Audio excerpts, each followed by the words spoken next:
but in fact, Blevin ran against him actually as an independent at the time.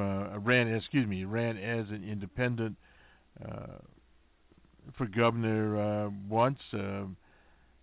Actually, let me get this right here.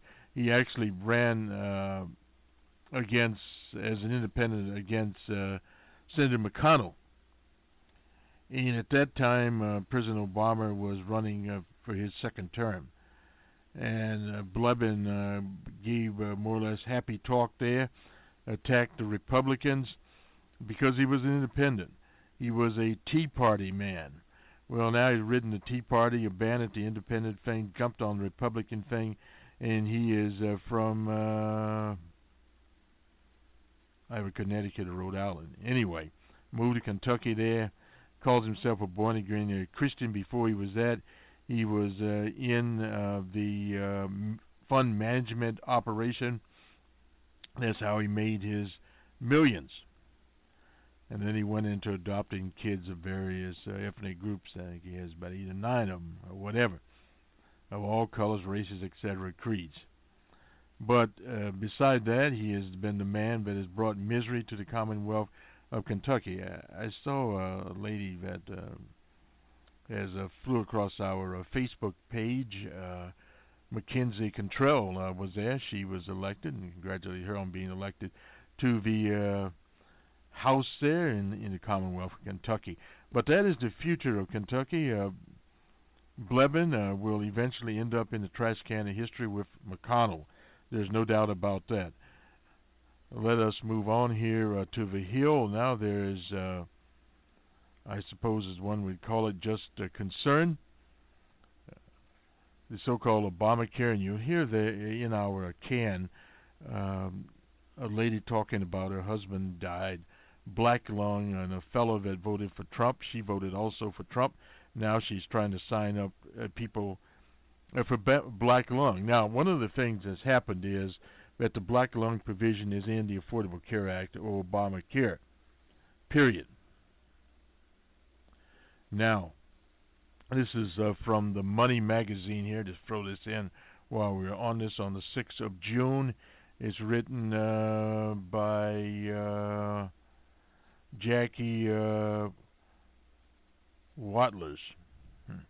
Anyway, Congress has another reason not to roll back Obamacare too quickly. New research shows that repealing 2 major provisions of Obamacare without replacing them right away could cost 3 million jobs and trigger negative economic impacts that would extend far beyond the healthcare industry. Now, this is a concern not only of this study, but also of the hospital associations, the EMA, etc. This was released, and we'll have this on, hopefully on Numbers Man, Commonwealth Fund, and George Washington University's American Institute School of Public Health. It assumes Congress will have the gut 2 provisions of the Affordable Care Act, subsidies that help low-income and moderate-income people pay for coverage, and the Medicaid expansion. Now, for many hospitals, that's the lifeblood, because without that, people will end up in some emergency room someplace. It will happen. It will set off a chain reaction that could cost Americans an estimated 2.6 million jobs in 2019 alone. That's what the report says. And the federal government funds both state Medicaid expansion programs and Obamacare premium subsidies. So this is just one of the things that could happen. And usually when you get the numbers, sometimes they're not as bad as they are, but they are bad. A separate report by bipartisan committee for a responsive federal budget found it would cost $350 million to do away with the coverage provision, taxes, and Medicaid expansion. So these studies are out there all over the place, and you're seeing more and more people have a concern. In the Hill, and if I can find that article, we'll get it up here. Some of the legislative types are now finding some concern themselves about what is actually going on. One was Representative Cotton was concerned about what will happen if, in other words, if there's not a replacement for the Affordable Care Act, Obamacare.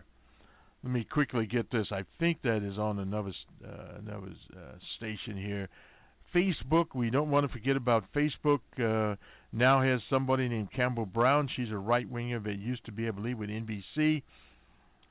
No, well, she was with CNN. She's a right-wing education reform type. She's with this Betsy DeVos of the Amway operation there. Something called 74. She was with CNN for one time. She was also with NBC. I remember that. I don't remember at CNN. But nonetheless, claims that DeVos is not ideologically driven. That's Campbell Brown speaking. DeVos herself doesn't deny it. My family is the biggest contributor of SALT money to the Republican National Committee. She put into roll call. But this is more of a situation. I heard someone on Facebook commenting that, well, the exit polling said the majority of people that voted in a low turnout election wanted a more conservative government. This Megyn Kelly character is moving to NBC, not unusual there. And Greta Van Stessen has been around for a long time. Double crossed us on the hero O.J. Simpson. She was made her fame there. So actually, the talk shows and CNBC, CNN, Fox News should be the house that Simpson built. O.J. Simpson, that's the reason he's an all-American hero, is because he had an effect on so many American institutions. And you could also say that no doubt he was inspiration for the Million Man March, which the Minister Honorable Louis Farrakhan out of Chicago led. And he was also one of the spark plugs that brought Norman Barack Obama into the White House. So in other words, O.J. Simpson has a long history of accomplishments there, and O.J.'s effect on the criminal justice system. And those are things that he should be commended for his effects on those institutions. And most people in America, as a national problem, lack a sense of history. History is not taught in the high schools much anymore, nor is that what we used to call government of civics. We used to teach that course.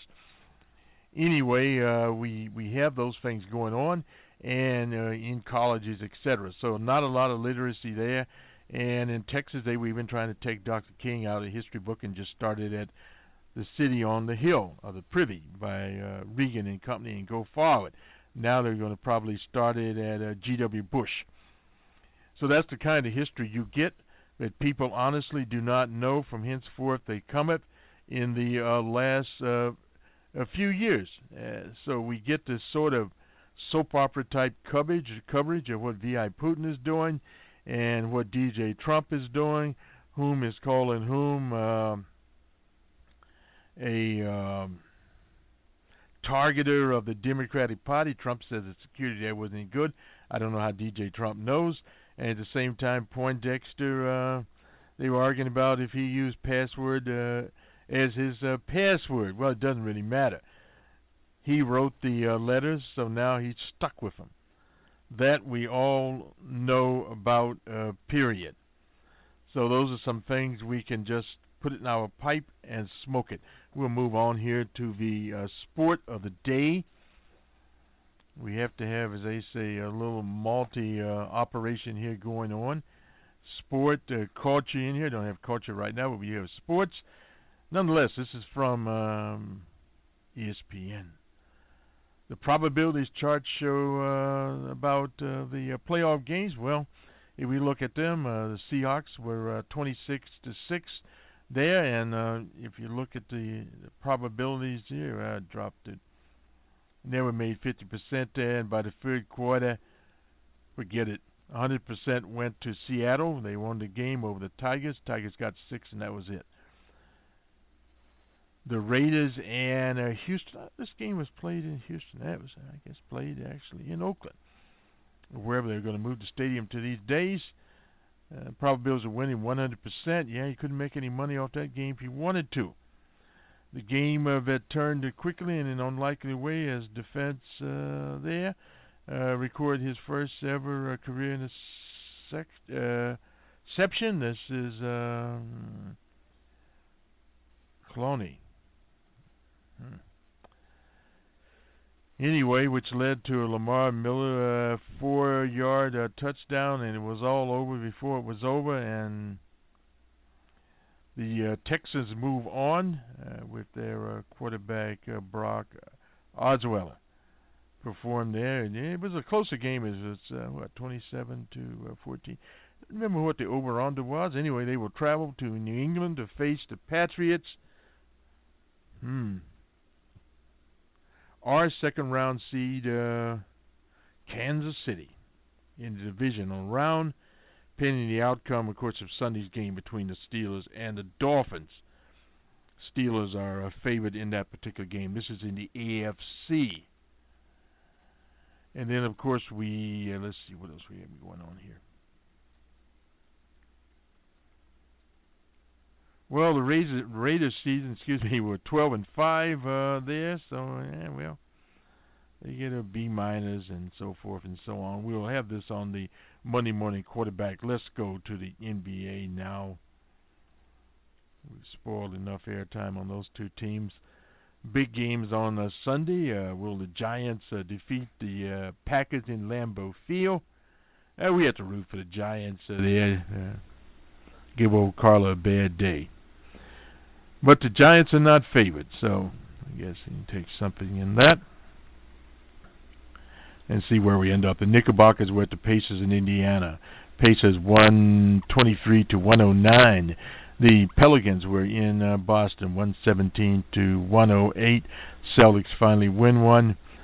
The Raptors and Bulls in Chicago in overtime. Bulls won 123-118. The Nuggets and Thunder out in OKC, 121-106. The Thunder, I guess lightning struck there. The Jazz and T-Wolves in Minnesota. It was evidently cold there. Jazz 94-92. The Hawks and Mavericks in Dallas. Hawks pull it off 97-82.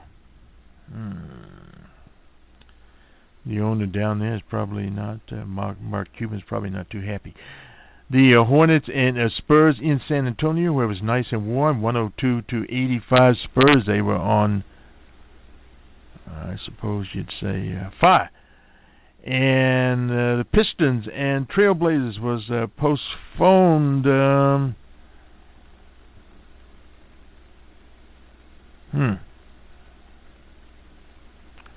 Oh, because of a storm. Oh, well. We all get to take a day off. Occasionally a storm there. I don't know, a storm in... well, anyway.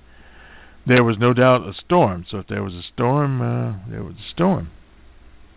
What more can we say?